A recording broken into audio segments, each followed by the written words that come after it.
La fonctionnalité de caméra virtuelle d'OBS est une option extrêmement utile et de nombreuses personnes ne savent pas comment l'utiliser correctement ou ne savent pas vraiment comment en tirer pleinement parti. Ici, nous allons ouvrir le navigateur et faire deux choses. D'abord, je vais ouvrir OBS ici, vous me verrez donc. Comme vous pouvez le voir à droite, nous avons plusieurs options.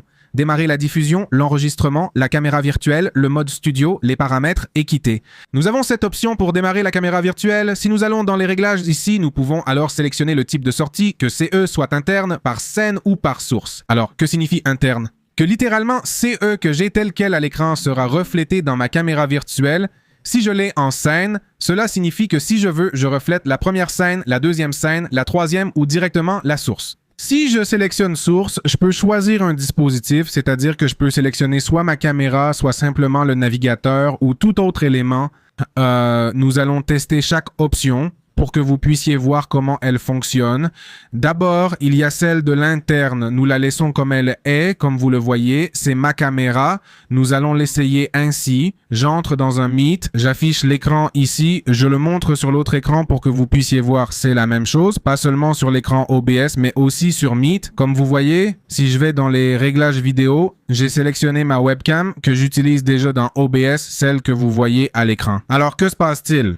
Que la caméra apparaît ici comme si elle avait échoué, mais CE n'est pas qu'elle ait échoué, c'est que le PC ou bien Meet ou quoi que CE soit ne permet pas, ou Windows pourrait aussi être en cause, n'autorise pas que nous utilisions plusieurs fois la même caméra comme c'est le cas ici, donc nous l'utiliserons d'abord pour OBS, puis aussi pour Meet, et si nous ouvrons également Zoom, et si nous ouvrons aussi un autre programme qui nécessite une caméra, eh bien il ne nous laissera pas l'utiliser. Alors que faisons-nous ici? Nous cliquons simplement sur démarrer la caméra virtuelle. Comme vous le voyez, je l'ai déjà démarré et je vais laisser l'OBS tel quel là-bas, c'est-à-dire que nous allons le déplacer là et ma caméra comme je vous le dis. Mais ici, je vais aller où il est écrit vidéo et au lieu de mettre ma webcam telle quelle, CE que je vais faire, c'est chercher où il est écrit OBS Virtual Camera qui est celui-ci et regardez cette magie, OBS Virtual Camera et nous voyons pratiquement la même chose que CE qui se voit dans mon OBS, c'est-à-dire littéralement si je le mets ici comme vous le voyez, on voit ma caméra et ici aussi on la voit et si je mets quelque chose dans l'OBS ou par exemple je réduis la taille de la caméra, comme vous le voyez, elle va aussi se réduire ici dans le Meet et CE sera la même chose pour Zoom, la même chose pour Microsoft Teams, pour n'importe où. Seulement dans la section vidéo, nous devons sélectionner OBS Virtual Camera.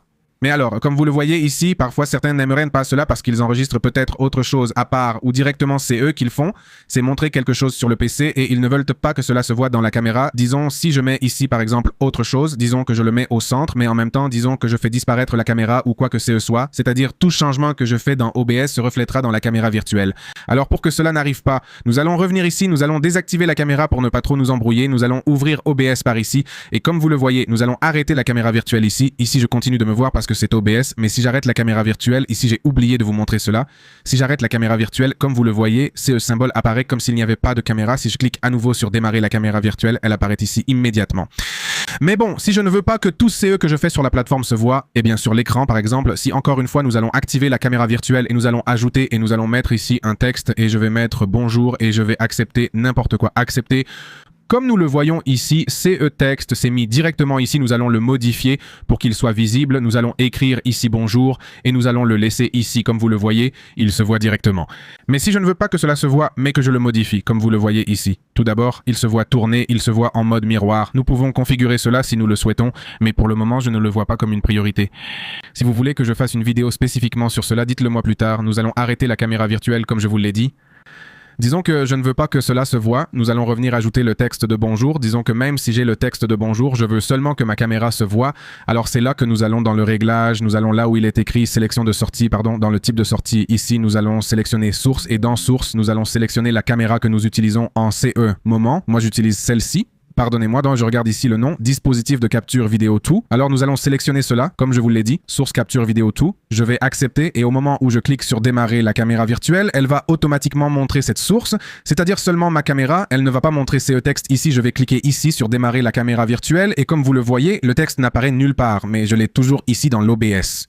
Pour simplement pouvoir changer de scène, si je suis en train d'enregistrer autre chose en même temps que j'enregistre une vidéo, j'enregistre le bureau, j'enregistre comment je joue, peu importe, je peux partager ma caméra avec un autre programme, une autre source, un autre, disons Google Meet, Teams ou que CE soit, et dans CEK c'est une source, mais cela fonctionne aussi par scène. Par exemple, disons que je vais l'arrêter ici et je viens ici au réglage et je veux le changer en scène. Alors je vais sélectionner la première scène qui pour moi s'appelle caméras. Pour vous, cela pourrait s'appeler scène 1, scène 2 ou autre chose. Je vais plutôt mettre celui de l'écran. je veux que celui-ci soit partagé. Alors regardez, je ne vais pas changer la scène, mais automatiquement, mon écran va être visible parce que c'est la scène numéro 2 que j'ai. Alors je vais la laisser tranquille, essayer de démarrer la caméra virtuelle et comme vous le voyez ici, mon bureau est visible, tout est à l'envers. Comme je l'ai dit, nous pouvons changer cela. Pour ce faire, c'est simple, nous avons ici la caméra, nous faisons un clic droit dessus et ici, nous allons là où il est écrit transformer et nous allons directement là où il est écrit pivoter horizontalement et ici, cela apparaîtrait en mode miroir, mais si je l'active, et bon, ici, je dois configurer, rappelez-vous interne, bon, blablabla, démarrer la caméra virtuelle et la même chose se produirait avec le Hola, clic droit, transformer, retourner, pivoter horizontalement et Hola apparaîtrait déjà. Nous ici dans l'OBS, cela apparaît à l'envers, mais pour les personnes, nous apparaîtrons comme nous devrions apparaître et essentiellement, c'est tout. C'est la même chose tant sur Google Meet que sur Teams ou tout autre programme et donc vous pouvez le faire avec chaque programme. Je vais effacer cela ici, mais voilà la fonction de caméra virtuelle d'OBS. À la prochaine occasion, au revoir.